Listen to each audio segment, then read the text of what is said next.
Good morning, CTP. Time for another test.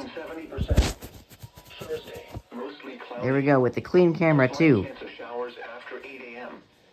Rainfall amounts less than 1/10 of an inch. Highs and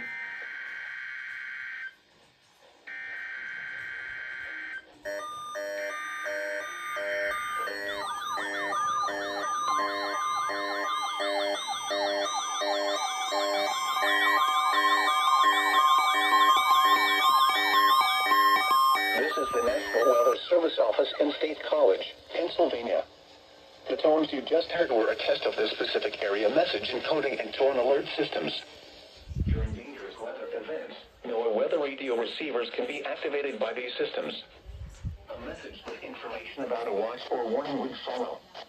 Tests of these systems are normally conducted by the National Weather Service between 11 a.m. and noon each Wednesday. If there is a threat of severe weather, the test may be postponed until the next good weather day. Repeating, this was a test of the specific area message encoding and tone alert systems.